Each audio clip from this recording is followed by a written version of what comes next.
fade, watch it, turn it, leave it, stop, format it.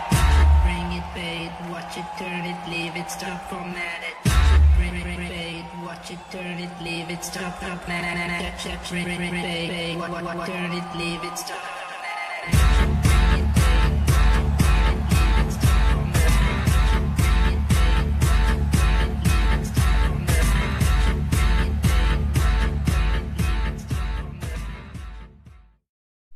Yes.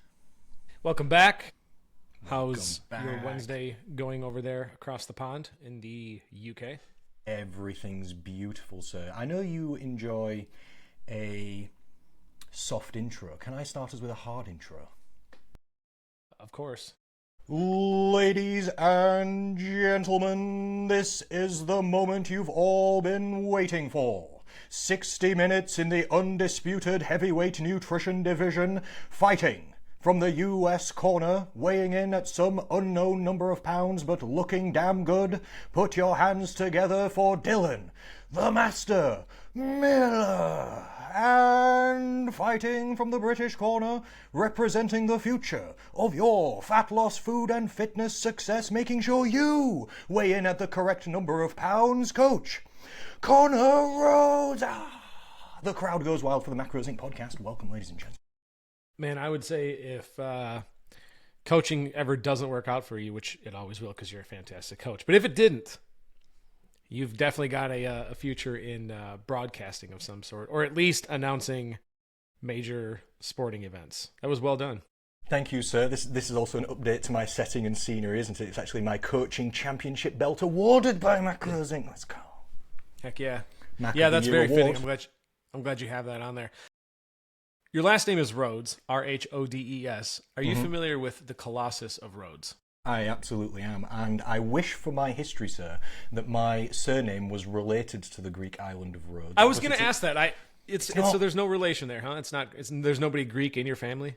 No, can I tell you the actual relation? Yes. Rhodes is very close to an ancient Roman word, which means a clearing in the trees, which is essentially a pathway, which is essentially a road. It actually means roads, as in like a pathway or like that you drive on. Not the cool Greek island, as you can tell from my skin tone. Well, at least it's your name is true to your name, so it's not alluding to something else. So hey, but yeah, I just thought whenever I don't know how many people are familiar with the Colossus of Rhodes, but I wish that thing was still standing because that thing looked like I've seen you can just look at artists' rendering of how it looked. That'd be pretty sweet if that thing was still around. Just this giant statue. It'd be pretty cool. Today we are talking about myths. Is the Colossus of Rhodes a myth, or is it a legend, sir, or is it real? For people at home, give a brief description of what this is. A giant statue. Yeah, it's and I don't know a ton about it, but it was basically a giant statue of a Greek. I could be mistaken, but I believe it was a Greek god or a Greek figure of some sort. But it got destroyed by an earthquake at 230 BC. Are you looking it up? I am trying to. Statue of the Greek titan Helios. Oh, there you go. So it was a Greek titan / god or whatever. But yeah, it was this statue that there was an earthquake 230 years BC and it got destroyed. So it's no longer a thing. But it was one of the ancient wonders of the world. So, but that's not what we're here about. No, but to keep us on the vein of things we're not here about. Now the only ancient wonder of the world still standing is the Great Pyramid of Giza, yes or no? Is that right or wrong? I think so. Otherwise, there's the Hanging Gardens of Babylon. There's the Lighthouse of Ale. Well, maybe those two no longer exist.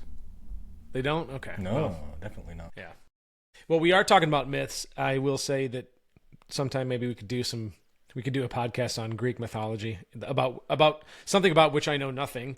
But I could BS as we go. But here's what this topic is about today, and I'm glad that we started on that because it transitions nicely. But we are going to be talking about myths today, right? You and I discussed there's a lot of myths in the fitness and nutrition world, so I think we both kind of agreed. Let's each take a few topics and let's tackle those and just chat about what do people hear often, what do they believe, and then how do we, dive into that and tell them what is the truth versus, we're going to separate fact from fiction.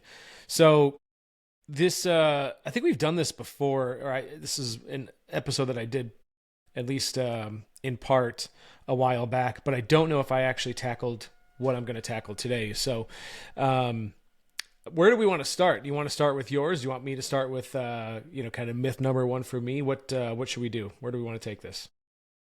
I would like to start us with a quote and then pass back to you. I love talking about myths, sir. I talk about maybe it's myths, or maybe it's misunderstandings, or maybe it's mistruths or representations with my clients a lot as I try and clean up their understanding, perhaps, of nutrition and really simplify things for my clients to make it just as easy and simple for them as possible. So I actually prepared in two ways for this podcast. One was I spent a little bit of time just thinking about what are common myths or struggles that my clients approach me with, or that I talk to them about on a daily basis. And then I also Googled what the most common Googled for myths are, just to see what came up. And it was completely different, which I thought was interesting. Yeah. Like, the myths that I actually talk to people about are not necessarily the ones that people are Googling for on the internet, but I think I understand why that is as well, but that's a different topic of conversation. So I think I'd just like to pass with you after saying, when thinking about this, I was laughing quite a lot thinking about different myths. There is a lot of nonsense in our industry, isn't there? And it reminded me of the great Willy Wonka. Have you ever seen Charlie and the Chocolate Factory? Of course, classic. One of my favourite quotes from Willy Wonka is, "A little nonsense once in a while is cherished by the wisest men." And that's us today, sir. We are cherishing nonsense as we're going to go through some myths, we're going to bust them, and then we're going to clear it back up for you people at home. So you start us off, sir, with what's the first myth you'd like to talk about today? I think I'm going to go with, seems to be one that just won't die. It's been around for as long as I've known. It probably will never die, but I'm going to keep fighting it. I'm going to keep trying to make this myth die. You're ready for a good fight after my intro as well. You're ready and prepared. We've got adrenaline. That's correct. It's going to be a hell of a day. This one is the myth that I'm not losing weight because I'm not eating enough. Oh, right? It's perfect. Big one. Super common. Common. And it's, especially on social media, it seems like it's the biggest myth that is just continually perpetuated on Facebook, on X, on Instagram, TikTok, you name it. Right? And the interesting thing is it always gets, not always, but I mean, I'm being hyperbolic here a little bit, but it comes along with this idea that I'm eating 1,200 calories. For some reason, this 1,200 number always also doesn't want to die. Yeah, it's always 1,200. Always the big 1,200. Right, so, what's it done wrong to people? Everyone picking on it, talking it down, acting like it's the big bad guy. Yeah, there's nothing obviously inherently true about, well, we'll get there. But it's this myth of I'm eating X amount of calories. Often people say 1,200, and I'm not losing weight, right? And then someone inevitably responds, you're not eating enough, right? And the problem is that phrase means two completely different things, depending on who's using it. When we talk about, when I talk about, and when people in our industry, like actual, coaches and certified nutritionists, when we talk about not eating enough, and again, I'll just speak for myself personally. What I'm talking about is not consuming enough energy to meet your body's energy needs, right? Calories. Being in a calorie deficit, right? Being in an energy deficit. Eventually experiencing malnutrition if the deficit becomes severe enough and long enough, right? Because if you are consistently not eating enough, what happens? Well, you start burning fat. If you continue that deficit, you start burning muscle. Continue that even further, excuse me. Continue that even further, and what'll happen is you'll eventually succumb to the effects of malnutrition, and your organs will start shutting down and you'll die. Like that is when I think about not eating enough, that is what eventually happens when you don't eat enough. Now, obviously that's an extreme example, but people that are, if you're still alive and talking, and especially if you aren't losing weight, you're eating enough. So, and like I said, there's a difference, when other people say it, not eating enough, what they mean is I'm eating less than I used to and the scale still isn't moving. That's what they mean, right? Ooh. And those are not the same thing. So what actually happens, let's say someone was maintaining their weight on 2,000 calories and they decide to start a diet and do 1,200 calories, right? We'll just use that number. Initially, they lose weight, body fat will decrease, the scale moves, then something eventually happens. The body begins adapting. That's called metabolic adaptation. So as body weight decreases, right, smaller bodies burn fewer calories, right? So less body mass requires less energy to maintain, right? It's physics. Movement becomes more efficient, and at the same time, hunger increases. Energy levels usually decrease. Spontaneous movement decreases. You start fidgeting less. You sit more. You move more slowly. You start to unconsciously conserve energy.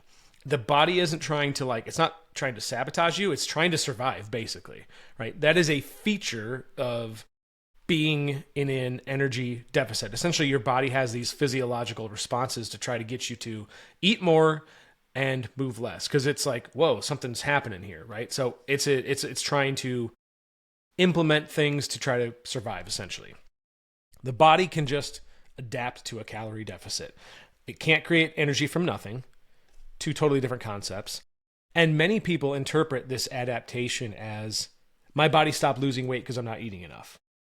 What's actually happening is my calorie expenditure, the amount of energy I'm expending, has fallen enough that my deficit is now much smaller than it used to be, or my energy expenditure now pretty much matches my intake, right? It's the laws of thermodynamics, essentially. Those didn't stop working. It's just my deficit became much smaller than it used to be. So that gap between 2,000 and 1,200 is now no longer 800 calories. It's much smaller. That leads me to the starvation mode myth, because it kind of ties into that, right? You've heard this too, where the body, starvation mode, is this idea that the body begins holding on to fat stores because your calories are too low. Think about that logically, though. For people who are listening to this, think about that for a second. Pause here if you need to. Try to think about what that actually means. If the body truly stopped burning fat in a shortage of food, humans never would have survived famine. The entire purpose of stored body fat is to provide enough energy when food isn't available. That's why that exists. That's why body fat exists. The body doesn't look at a calorie deficit and say, let's keep all this stored energy and then shut down fat loss. It does the exact opposite. I see where you're looking at it from there. Yeah, it uses your stored energy, because that's exactly what the stored energy is there for. What real starvation looks like, when people hear starvation, they think, fat loss stops, weight loss stops, the body doesn't burn fat anymore. Actual starvation looks different. It's, like I mentioned before, glycogen depletion, fat utilization, progressive muscle loss, severe malnutrition, organs start shutting down, then you die. At no point does the body decide, let's preserve all the fat stores forever, right? So my sort of putting a bow on this topic here would be, if your weight loss has stalled, ask yourself this: has my body weight decreased? Am I moving less than I was before? Have my activity levels changed? Have my calorie estimates, have they gone up? Has my adherence slipped? Right? Those explanations are far more likely than I'm not eating enough. The body adapts. It doesn't violate physics. It just adapts.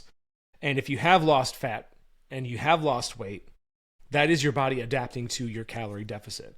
So what actually needs to happen in those cases is you would need to either decrease your calories further, which sometimes that's not a good idea because they're already so low. So I'm not saying do that, but that's what would have to happen, or you'd have to move more, or a combination of both. You need to widen that deficit once again for things to start moving. It's not that you aren't eating enough anymore. So that's the big number one myth for me, I think. Interesting way of looking at it there. When you said if you enter a deficit and your body wasn't burning body fat, then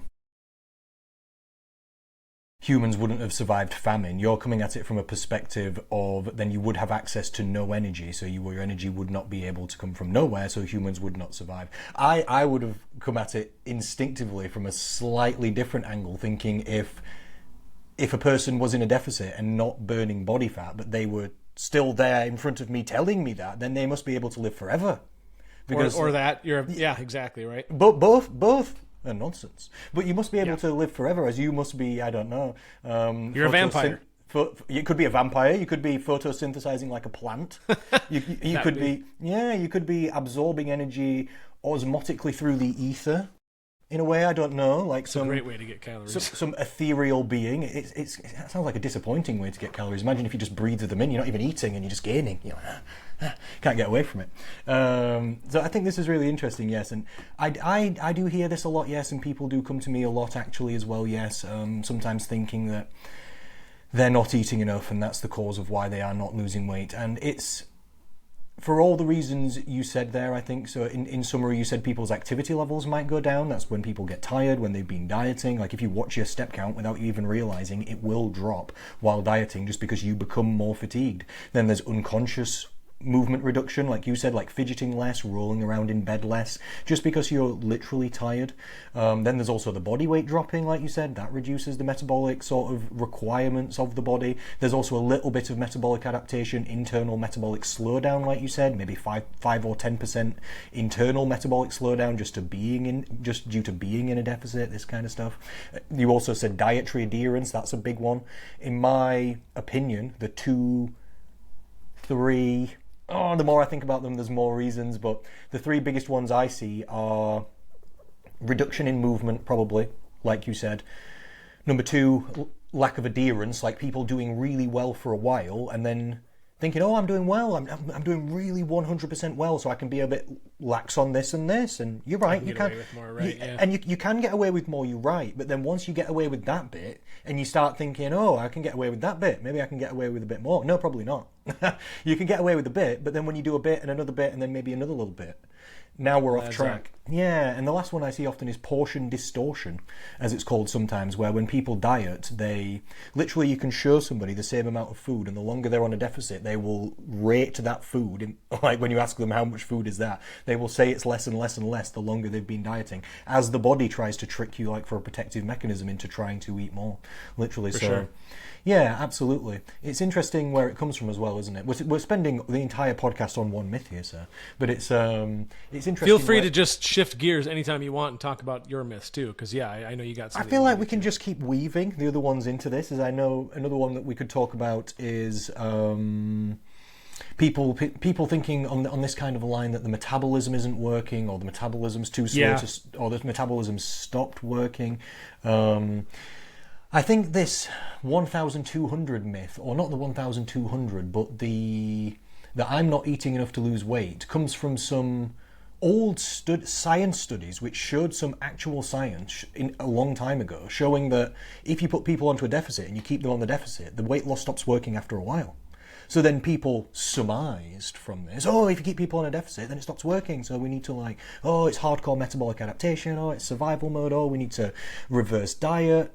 Another nonsense thing. We need to be coming in and out of the diet and stuff like this, which actually diet breaks is a different thing, a good thing for a different reason. So that science actually showed that, but those studies in the past weren't accounting for all the factors like you just said, which was people's movement, people's unconscious movement, people's conscious NEAT, non-exercise activity thermogenesis, like their step count and stuff. They weren't accounting for that. When studies were redone accounting for all that stuff, it turned out just to be calories again. isn't it? For sure. I find it a strange myth, though, overall. Like, when you were talking about it, I found it a little bit strange to understand, because the myths of, for example, supplements. Oh, you need this supplement. Oh, you're missing supplements. Oh, you need this. Oh, we need some herbal tea. We need some detox thing over here. That makes sense as a myth because you can sell that. I'm wondering, why are people trying to sell you aren't losing weight? Because who's putting this across as a? Is it because it sounds nice? Like, if you're I think that's part of it. Like it is a comfort. Like, to humans that aren't well versed in nutrition and exercise, it seems like a logical thing. It's easy to understand. It's something you can relate to and be like, you can be like, oh yeah, okay, that makes sense to me. Sure. Yeah. Right. It's something. Does. It's something you could understand if you aren't an expert in the field. It just makes sense. Yeah. It's just it's a simple explanation. And I'm wondering, like, if you're a seller of diets and you can say to somebody, come to my diet and you can eat more. The reason you're not losing weight is because every other diet's telling you need to eat less. If somebody appears and tells you that you can eat, that's a good sales pitch, actually. 100%. So maybe I was underestimating the advantage of that sales pitch. I was underestimating it likely because I've never used it, because it's not a true situation. For sure. Unfortunately. Same. Like the Master Miller set out for you, there's no situation where you're not eating enough to lose body fat or weight. It's impossible to be the case, isn't it? Like, if you're not burning fat and you're not burning food, then how are you alive? So it's actually that the calories are higher than you think they are, and a lot of it comes down to what we teach about macro counting as well, doesn't it? Like, people just do not understand how many calories are in things, and until you log every single gram of every single thing, even though you don't want to, even though it's laborious, even though it takes a long time and it's boring and there's obstacles and there's excuses, yes, I understand, there's all of these things are real, but until you actually log down, regardless of all of that, every single thing that you eat, and you see how many calories are in everything, and you think, what? I was literally talking to a client yesterday. A British lady said she likes tea and biscuits on an evening. Cookies, to the Americans among us, cookies. We call them biscuits. You have breakfast biscuits. We call cookies, like flat, dry cookies biscuits for some reason. It's a different name. And I was like, oh, a spot of tea, darling. We love it. We love it in England. We love a spot. If you get the pinky out, darling, tea and biscuits. There he is. I was like, yeah, but listen, these biscuits are like 120 calories each. And the lady was it's an eye opener, right? And it's also not. It's one of those things you realize this really isn't worth it, because I only get this much. Like, it's like a cookie this big, and it's sometimes 10% of my calorie allowance for the day, that's right? so true. 10% is such a bad way of thinking. I mean, it's not bad's not the right word, but that's an intense way of thinking about it. 10% for one mouthful, especially if you dunk it, because it's going to melt as it goes in, and it's just going to disintegrate. It's going to feel like you didn't eat anything. I know, it's gone. Yeah. No, it's just getting absorbed through, like, literally the sides of the mouth. We're not even technically chewing. We're just absorbing. Wow. It's one way to think about it. It's not a comforting way to think about it, but it's true. Take us on to our next metabolic myth then, do you think, sir? Yeah, so I think I'd have to go with, I think piggyback, and it does piggyback off the first one. My metabolism is broken. That's another one that gets thrown around quite a bit. And I think, people say, well, they'll say that exactly. My metabolism is broken, or I wrecked my metabolism, right? It doesn't work anymore. And the problem is, metabolism isn't just one thing. It's not like it's an organ, it's not a gland, it's not a switch. It's really not something that can just stop working while you continue to function normally. Right?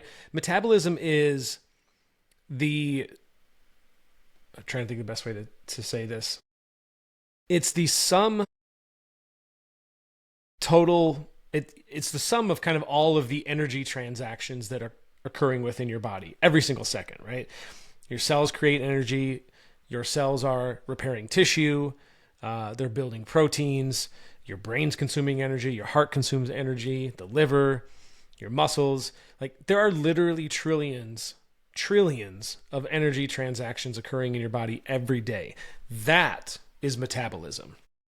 And yes, so I phrase... I think about it as it's the balance between the breaking down and the building of things inside the body. Yeah, exactly. What do you usually break down?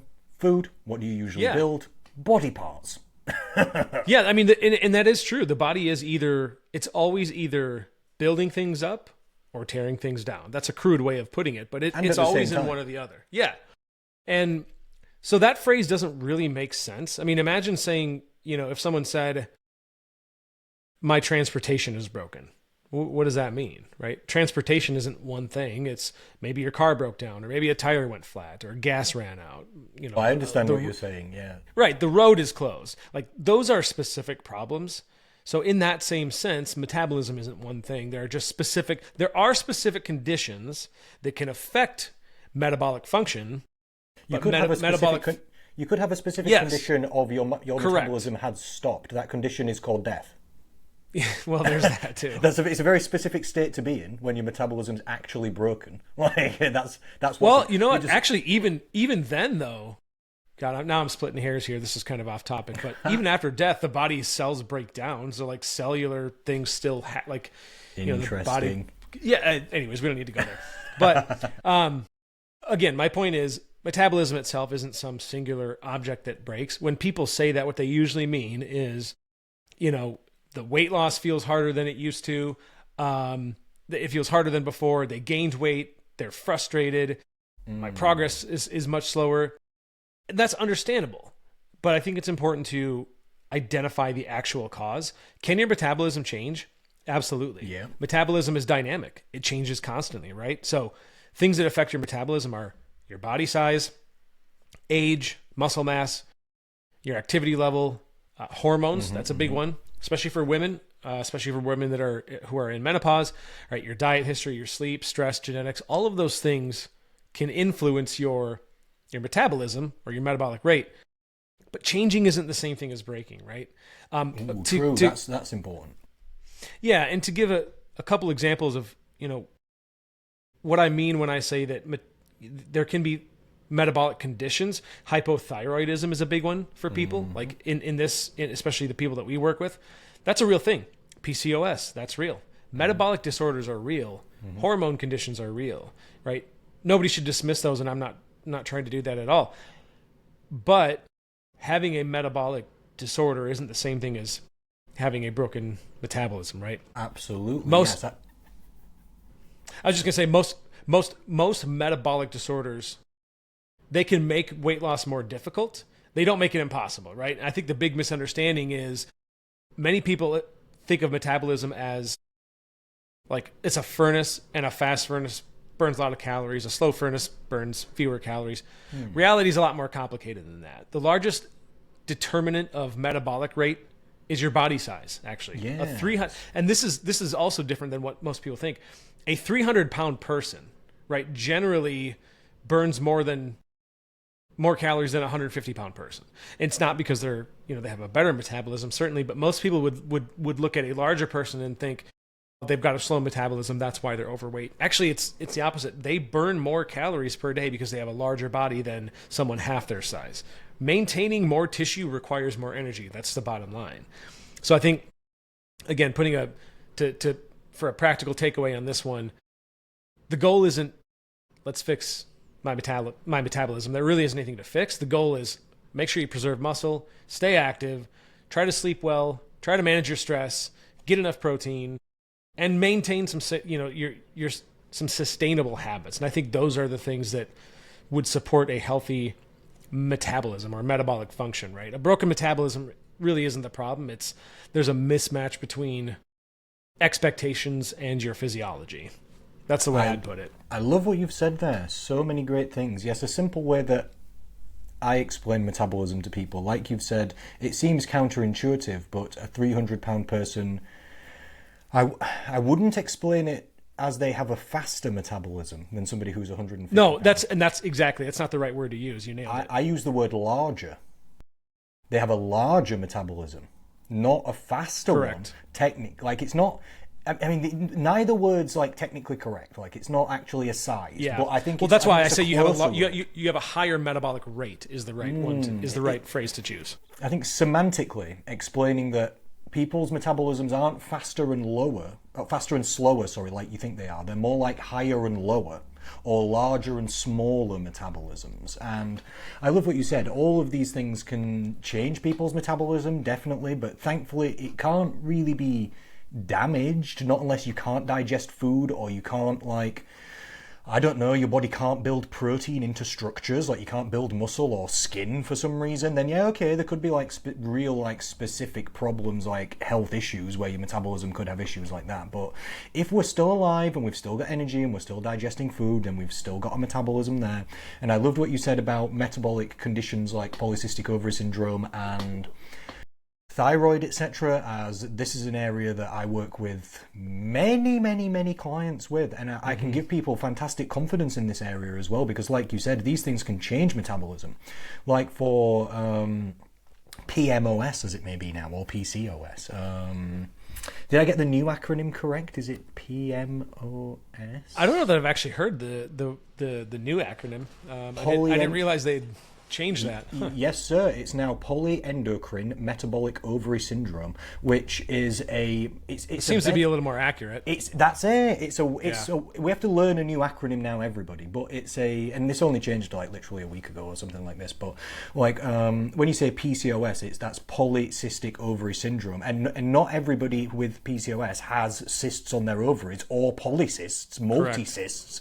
This is not necessarily the situation. Whereas this one now it's called polyendocrine, so multi-hormone metabolic ovary syndrome. So now it's not saying, it's not using cysts as the main terminology to identify by. It's using hormone irregularities, we could say, or differences as the main sort of nomenclature to be going by, which I think is really nice and interesting. So, and in PMOS or PCOS, the maximum metabolic reduction seemingly that a person can have is about 20%.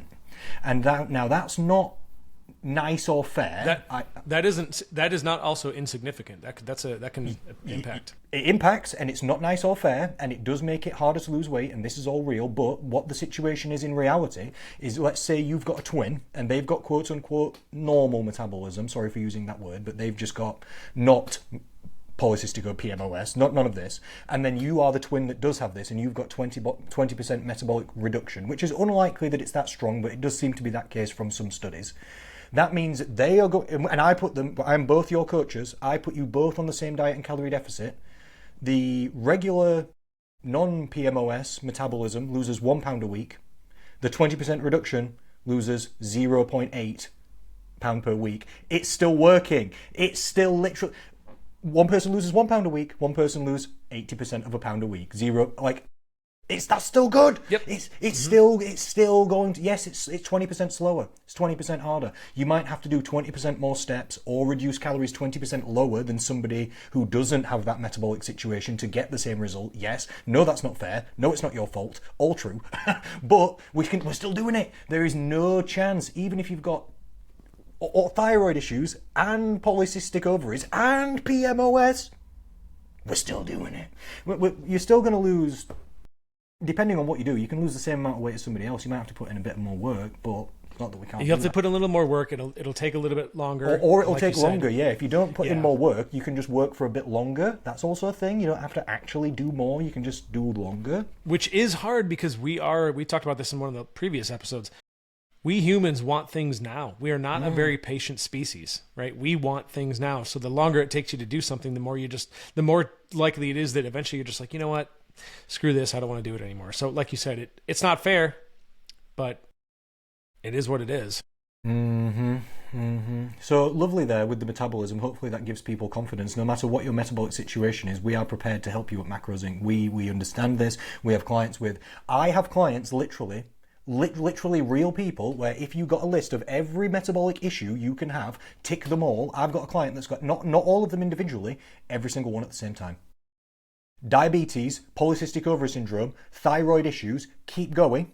Let's add in mobility issues, add in 2 kids and a job.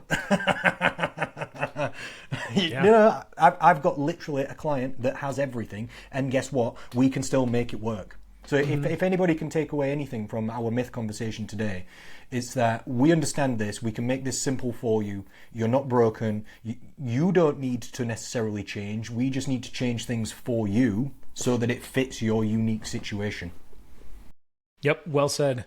I think I would, I just have one more myth that I think we can dive into, because I also think that it's maybe not necessarily related to my first two, but again, it's a big one. So I think for me, myth number 3 is healthy versus unhealthy foods, right? There is that myth that they divide food into 2 categories, good or bad, or right, healthy or unhealthy. And I think the problem that I've always had with this framework is that it just creates more confusion for people. So let me explain. I think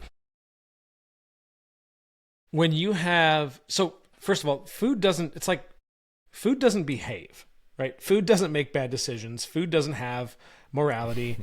It isn't virtuous. Food isn't evil. It's food, right? Okay. People are healthy or people are unhealthy. Habits are healthy or habits are unhealthy. Mm-hmm. Patterns are healthy or patterns are unhealthy, right? If a couple examples that I like to use would be, think of like, you guys have Oreos in the UK, right? Maybe that's a stupid question. You probably, okay. Of course you do. I don't know why I asked. Habits. It's like an Oreo contains, and we'll tie this back to habits, but an Oreo contains relatively little nutritional value, right? And most people would label Oreos as unhealthy, but you need to add a little bit of context here. And I'm going to use some probably extreme examples just to illustrate my point. But scenario 1, let's say you eat Oreos for breakfast, lunch, and dinner every day. Probably not a healthy habit. Now, hopefully nobody's doing that. Like I said, it's extreme. But another scenario would be you eat a couple Oreos after dinner while you maintain a fairly nutritious, well-balanced diet. Perfectly reasonable, right? The Oreo didn't change. What changed was the context. I read an article several years back, and the guy made a really good point. He used kale as an example. People love to call kale healthy, right? Mm-hmm. Apply the same logic. What if someone ate nothing but kale? No protein, no essential fats, no diet variety. Like you would eventually you'd die. Like you just can't survive on that, right? Man cannot. But we don't call kale alone. We don't call kale unhealthy though, right? Everyone. So, but those habits wouldn't be healthy. So again, it's the food didn't determine in either of these scenarios health.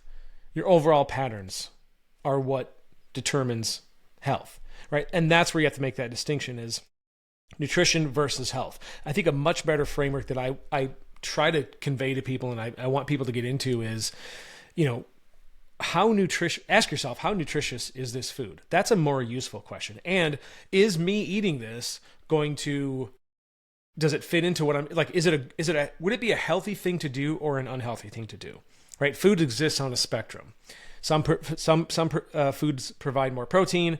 Some have more or less fiber. Some have a lot more vitamins, minerals. Some make you feel fuller for longer. Others provide none of those things, right? And it doesn't necessarily make the food unhealthy. It just means that these foods contribute much differently. And I think why this matters so much, the reason I bring this up is the healthy versus unhealthy framework, and you've seen this in your clients too, I know you have, creates that guilt, right? People might eat one cookie or a biscuit in your world and think, I blew my diet. And then they spiral out of control. And then that all or nothing mindset kicks in. And they're like, well, I had to be perfect and I wasn't. So screw it. I have to start all over now. That same labeling system usually causes more unhealthy behavior than the food itself, right? It's the mindset about that. And so I think the bigger picture, that we need to keep in mind is people don't become unhealthy because they ate a cupcake, right? Nobody becomes healthy because they ate a salad. Health is the cumulative result of these repeated behaviors that you perform over time, right? And what matters is What do you eat most often? What do your weeks look like? What do your months look like? What do your years look like? And not what happened yesterday at lunch, right? So instead of asking, is this food healthy? Just ask, how nutrition is it? How nutritious is it? Does this fit into what I'm trying to do? How often am I eating this? How does it fit into my overall diet? And is it like part of the healthy patterns and behaviors that I'm trying to instill in myself? I think that's a much more useful conversation, because again, health isn't determined by individual foods. It's by the habits that surround them. So that's why I put number 3 on there. I love that. Yes, absolutely. I like to use monikers or little rhymes, as it may be, to help my clients try and remember things. One thing that I say often to my clients is one meal is no big deal.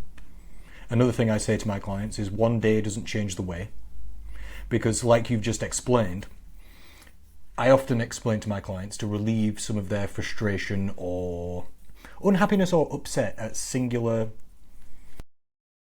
days or choices that they've made that perhaps weren't the exact track that they wanted to be on. I explain to my clients that one day doesn't make any difference at all in nutrition. Like, we've all had those days where we are ill and we've eaten 0 calories. You wake up the next day, nothing's happened. And we've all had those days where we've eaten 4,000 calories. You wake up the next day, nothing's happened.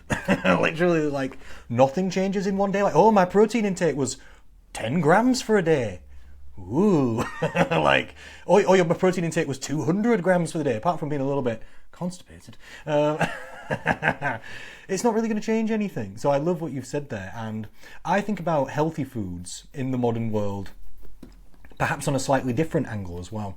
I think if we asked people, general public, if we put a lot of foods on a very long table, imagine a very long table in front of me, and we put a whole variety of foods, whole foods, processed. I'm in. Yeah, it's a buffet. This is. I'm in.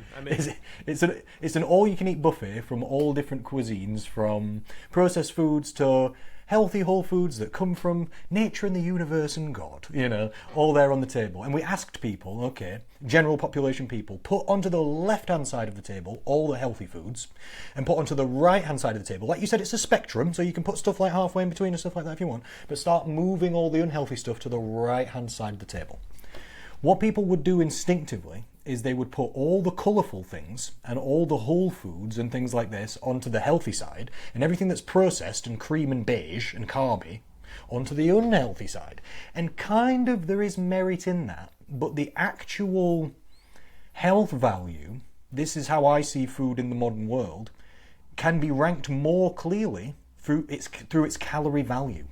Because if we think about what makes a food healthy or unhealthy, yes, okay, vitamins and minerals and fibre. That's in like plants and fruit and vegetables. Yep, we all know this is good. But then we ask the question of how many people are dying from scurvy? How many people are dying from vitamin and mineral deficiency or from lack of fibre? In the Western world, it's almost 0. So the actual amount of vitamins and minerals and fibre that your food contains now has lesser of an impact on how much it's actually mattering to your health, because like even breakfast cereals are just quote unquote fortified and you can take a multivitamin and things. I'm not saying it's better, but I'm just saying we're not really struggling for vitamins and minerals in the Western world as much. Yeah. But do you know what we are struggling with? Calories. In some parts of the world, people, like you said, they're starving to death. They don't have enough food, terribly, even in the modern world today. People struggle and go to bed hungry every night, and they're struggling to survive through lack of calories. If you have lack of calories, like you said earlier, people die, and if you have too many calories, obesity kills around 3 million people per year. So now you can literally rank foods on how many calories they have across your lifespan, not in a microcosm of a day. Then we could probably say that vitamins and minerals are more important if we were only like zooming down into one day and not even missing the forest for the trees, but missing the trees because we've got our heads stuck in the ground, just completely focusing on minutiae. Then okay, yeah, like vitamins and minerals, great. I'm like a nutritionist. You can't talk to anybody who likes vitamins and minerals more than me.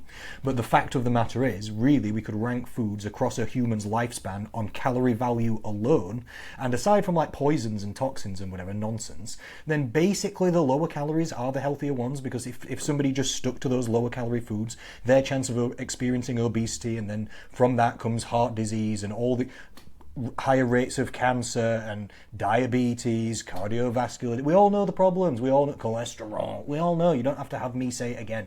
We all know what the problems of too many calories and weight management is. But that ain't coming from vitamins and minerals. So literally I see food in terms of health now, not solely, but largely just on a calorie rank. And the higher it is across your lifespan, the worse that food is for you. Whether it's quote unquote natural or not, like, that's the way I see.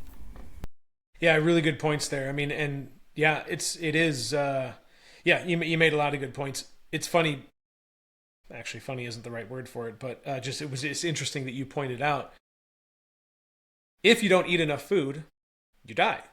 If you eat too much food, you can die from that too. There's this in between that you need to find that balance. Much easier said than done, but that's the struggle one of the struggles that we live with, right? And that we try to teach people. What myths did you have specifically that we haven't talked about? I want to make sure that, obviously that we have time to dive into the ones that you had, but I'm not precious on my choices, sir. I think we've gone through a lot already. And having 15 minutes, we could go through about 4,000 more myths. I know. Maybe we could do a little quick fire. Maybe I could just throw them out and you could give us a little 30 seconds, 1 minute. I could give a little 30 seconds and then we'll jump on to the next one. Why not? We'll do quick fire quiz. So I don't have these laid out with good questioning. So I'm just going to start us off by saying the word supplements and then throw it to you. Balls in your court. I think, I'll be honest with you, I think a lot of supplements are just totally unnecessary. Nonsense, I know. Yeah. Yeah, I will say, if you need to supplement with something, I think protein's a good one, because there are people that struggle to get their protein through whole foods. And if you are one of those people, there's nothing wrong with getting, having a protein shake here and there and supplementing with protein or a protein bar or whatever. That's totally cool. You do that.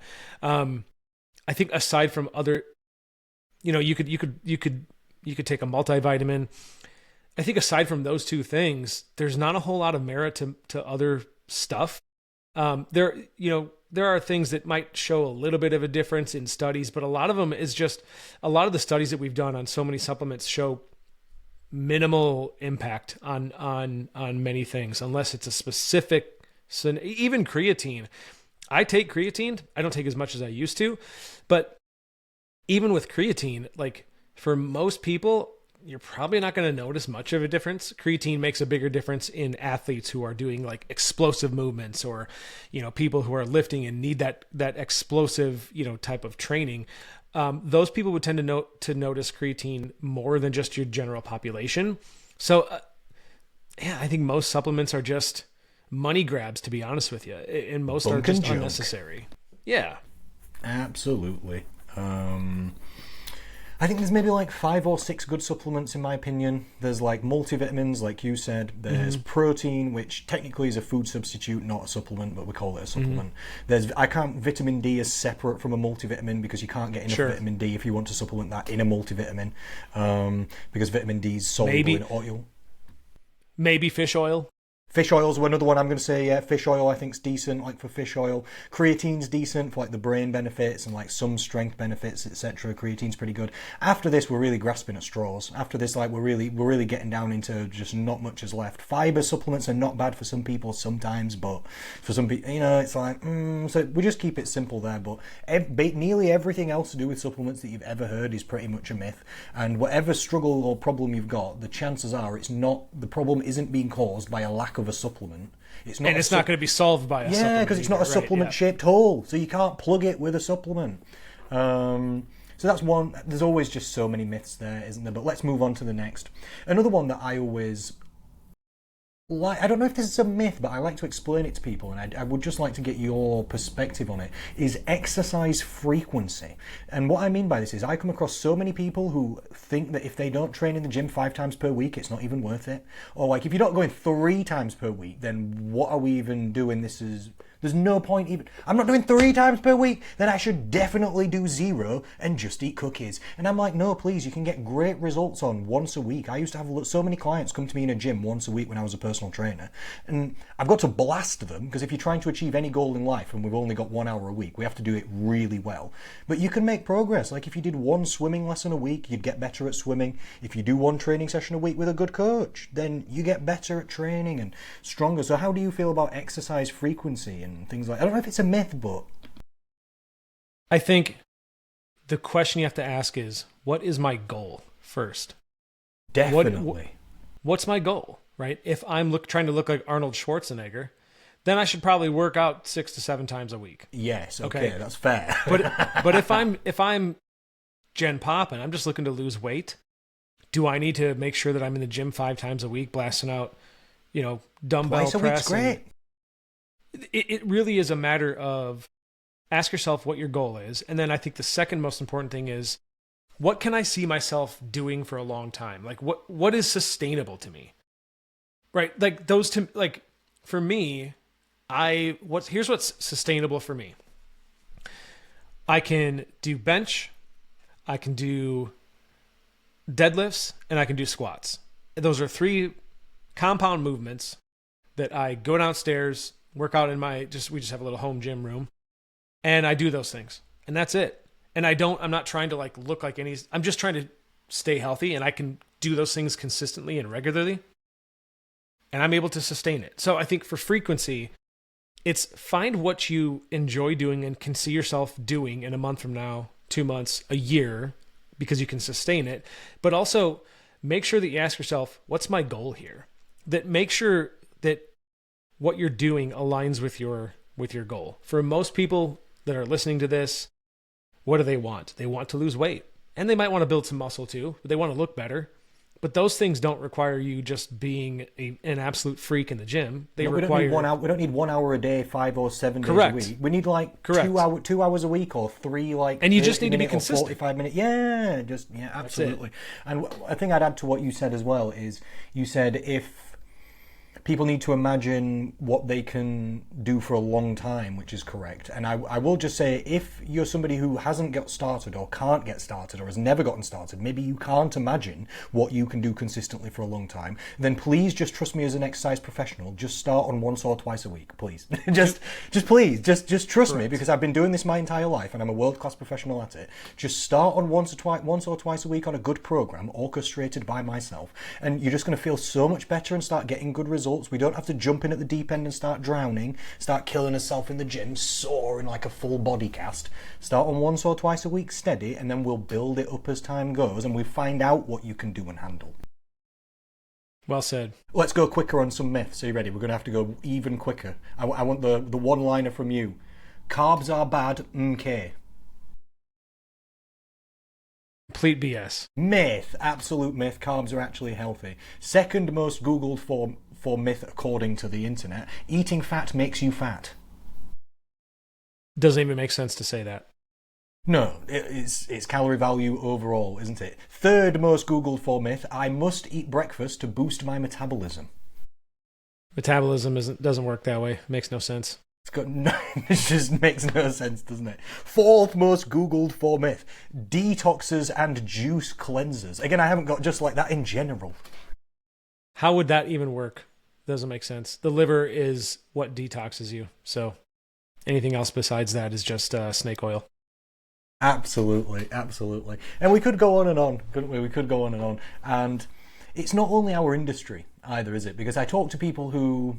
Obviously, every one of my clients has a different job, and I talk to them about the nutrition myths, but sometimes they also, or I ask them about the myths in their industry too, as it's not just us. It doesn't matter what industry you're in or what area of life you like to look into. There's some snake oil salesmen, isn't there? There's some chicanery on the occurrence. So it's not just us here in nutrition, but it is murky and muddy waters. We're here to try and clear it, but stuff going. And we're not going to be able to clear up everything, obviously, for everybody. But what we can try to do is try to help people establish a framework, so that they can use a framework and a type of thinking that on their own, when they come across something, you have a framework to think about a certain thing to determine, is this BS or is it not? Like, is what I'm hearing, does it make sense? We can teach you how to think through things and think about things the right way so that you can arrive at the conclusion of either this isn't making sense to me. I don't really see that this seems like BS, or okay, that seems reasonable, right? I'm not even saying that our job would be to get you to a point where you can say that unequivocally this is BS or not. Just we can give you a better compass, if that makes sense. Like a different way to start, like I think the detox is a really good example. To some people that makes sense. Like you could take a drink and you would detox. The thing that I would ask you is, what exactly is it in your body that you would like? What toxins are we talking about? Number one, what toxins do you think are in your body that we? And number two, what toxin test has been used to identify these? And if they have been identified, please contact the doctor. Not to the shaman. Not some drink that guy's gonna hand you this green drink full of kale. Not aloe vera. Doctor. Exactly. And I think it's but so you ask first of all, what toxins am I talking about, and second, how would taking this drink, how exactly would that cleanse me or detox me? To you, that makes sense. This doesn't. To you, I think this goes back to the, like you said before. I'm not sure how to phrase it, but to you, maybe that makes sense. But to me, I think if I didn't know anything about nutrition and somebody said, drink this, it'll get rid of stuff out of your body, and I didn't know better, I would think that made sense still. Agreed. So Agreed. It might be the logical fallacy of the argument from ignorance. Well, and I think you raise a really good point. That is a good point, because it's easy for me to sit here and say, well, that wouldn't make sense to me. But like to your point, there are a lot of people to whom that would make sense, and I think that's a fair point that you bring up. But that's why I say, and we're not going to be able to do this in a podcast, but I think if you follow along with us long enough, you will eventually have sort of that framework and a better understanding of things that you can filter out those things, and it'll make more sense when you come across something to be able to say, either this makes sense to me or it doesn't. I think that's the goal to arrive at. And you get there through following along with, people who are actually in the industry and whose job it is to follow the science of nutrition and exercise. That's us. Yes, thank you. Yeah, we can make it simpler. Like you said, we can provide you a framework, and we can provide you a safe space too to ask questions and to receive answers from actual professionals who are trained and trustworthy. That's what we can provide. And then steadily we can clear the muddy waters. We've got a couple of minutes left. I've just been looking on Google for the next few. Can I just hit you with them? Because I just think I like hearing you just say what you think quickly. This is fun. Let's do it. Eating after 8 p.m. causes weight gain. Nope. The only time that would happen is if, before 8 p.m. you are already at your calorie allowance, and then anything after 8 p.m. puts you above your calorie allowance. That's a good point. Next one, natural sugar is healthier than added sugar. That's a good one. Well, you'd have to look at, what do we mean by better, first of all? And, because then it goes back to what are we even talking about? If you look at it structurally, I bet if you looked under a microscope at the molecular structure, they'd be nearly identical. So there really wouldn't be much of a difference there at all. Perfect. You need to drink 8 glasses of water per day. Yeah, that's just an arbitrary number. I think really what you want to go for is euhydration. In other words, just stay hydrated. How do you know if I'm hydrated? Well, when you pee, is it clear? Is it dark yellow? Try to go somewhere where when you're going to the bathroom, your urine is clear or like light yellow. Then you'll know you're hydrated, and that's enough. That's enough hydration. Nice. This is a good one as well. All calories are the same. That's all it says. We should have tackled this one. Yeah, that's a good one, isn't it? I'll try to summarize this very quickly. A calorie is a unit of measurement, no different than a yard, a foot, a kilometer, whatever. It is just the measurement that we use to ascribe a certain energy value to the macronutrients that you're eating. So fat, carbs, and protein. Right? That is what a calorie does. It tells you how much energy is in your macronutrients. A calorie is actually amount of heat required to raise 1 gram of water by 1 degree Celsius. That's all it is. Science. So when you talk about calories being, that's like saying all kilometers, or not all kilometers are the same. Well, what do you mean? It doesn't make sense. A kilometer is a kilometer. What you're referring to is that the constituents of those calories are what are different. Like right? the distance of the kilometer is the same, but the kilometer could be forest or it could be full of correct. The terrain. Correct.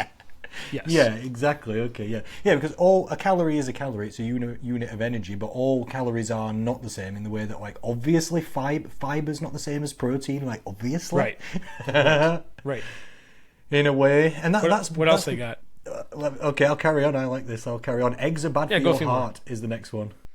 We used to think that. Do you remember those days when there was the cholesterol craze? And now we obviously know that dietary cholesterol has very little to mostly no impact on just overall body cholesterol levels. What does have a much larger impact is your overall body size and weight and mass and BMI and all that stuff, rather than dietary cholesterol. So no, eggs are not bad for your heart. What is bad for your heart is being sedentary and being consistently in a calorie surplus. Yeah, very, very well said, sir. Very well said. Yeah, there's a small cohort of people with the genetic situation where eating dietary cholesterol does affect their cholesterol. They're hyper responders. Yeah, but it's a small amount of people, and again, you should see a doctor if you've got this situation probably, and they can help. This is a nice one next. It just says sea salt versus table salt. That's funny. That's this same as the sugar one, right? Like molecularly, they're the same thing. So, I mean, mostly, I think at the end of the day, salt is salt. It's not really going to make a difference for you. Pay attention to your overall intake if you're concerned about it. Eating every 2 to 3 hours keeps your metabolism up. That's a good one. Ooh. Meal frequency. We know that meal frequency has no effect on how you gain or lose weight, as long as total calories by the end of the day are accounted for. Where it may make a difference is just in how you feel like when you're training. Like if you try to fuel around a certain time, maybe that'll make a difference. There is some merit to potentially spacing out your protein throughout the day for maximum muscle protein synthesis. But again, you and I work with people in Gen Pop whose goal is mainly just weight loss. So in the context of just trying to lose weight, the meal frequency has basically no bearing on your weight loss. So eat when you enjoy it and eat when it's convenient for you. And I love this for the last one. It says, I'm summarizing slightly, but frozen and pre-made food is unhealthier than home-cooked food. That's pretty good. Interestingly, there have been studies that have shown that frozen food can actually keep more of the nutrients in versus flash frozen. Yeah, it's younger technically when it arrives to you. So sometimes it can be more nutritious. Cryogenic broccoli. Hold them in. Yeah, I mean, so no, that one's a myth as well. It's like a lot of things, it depends on context. Yeah, and in the 90s, it was true. Like pre-made meals, ready meals, poor quality food back then. These days in the modern world, you can get really good quality frozen meals. Yeah, microwave meals, ready meals, tray bake meals. You can get fitness made pre-made meals and stuff like this. Today in the modern world, thankfully, convenience food, fast food is not junk food. Just because somebody else made it does not make it unhealthier. You might be making it unhealthier at home by putting all your oils in your pans without even realizing, and not accounting for those macros and stuff like this. So, and we eat a lot of. I'm a big fan of taking frozen veggies at the store, and you toss them in the microwave. They're ready in 2 to 3 minutes. Like, so I eat a lot of frozen veggies. I eat a lot of canned veggies. Like it's all.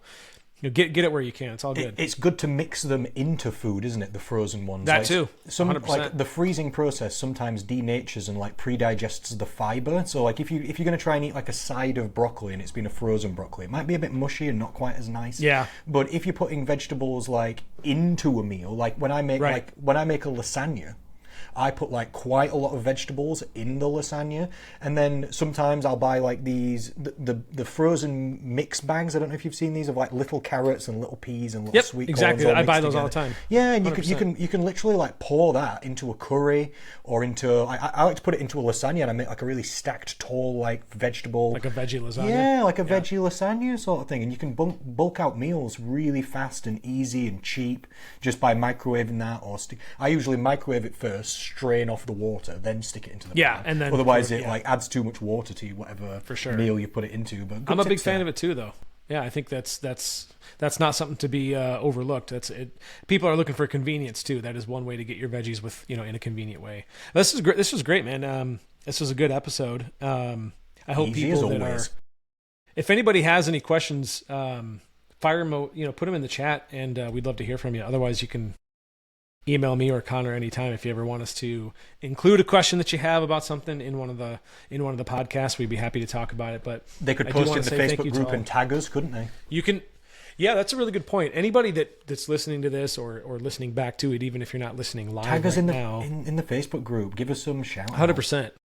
Yeah, put something in the group, tag us. We'd be happy to either answer you right there, or if you just say, hey, I want you guys to answer this on the podcast next time, I'd be happy to do that. I can give you a shout out if you'd like, or if you wish to remain anonymous, whatever. That's cool too. But we'd love to Even take just your saying ideas if they enjoyed the show as well, because we've got 500,000 people in the Facebook That group. too. But not everybody knows, due to the algorithm and all the posts, that this show's back on right now. So even if you just make a post in the Facebook group, tag Connor or tag Dylan, tag both of us and say, hey, love the show, listening to the podcast on YouTube, awesome and glad it's back, anything like that, that helps us, and it helps the Macros Inc. community know that the show's back as well, because there's that many people and that many posts. For sure. Not everybody can see everything and they don't know what's going on. So if you're enjoying the show, then let us know and let the community know too. And share it with people. Send the YouTube links to people. Just invite them to the group, invite them to our channel. We appreciate it, guys. So Thank you.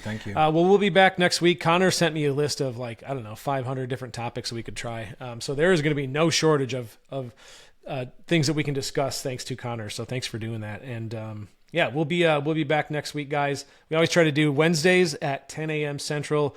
I think that's 4 a.m. your time over there in the 4 UK. p.m., so- not a.m., sir. That'd be not harsh. a.m. Excuse me. Yeah. I'd be 4 coming p.m., on excuse me. bleary-eyed with no personality. Oh, good morning, sir. We don't want that. Well, we appreciate you guys. Thank you. We're going to duck out of here until next time, okay? Thank you so much. Adios.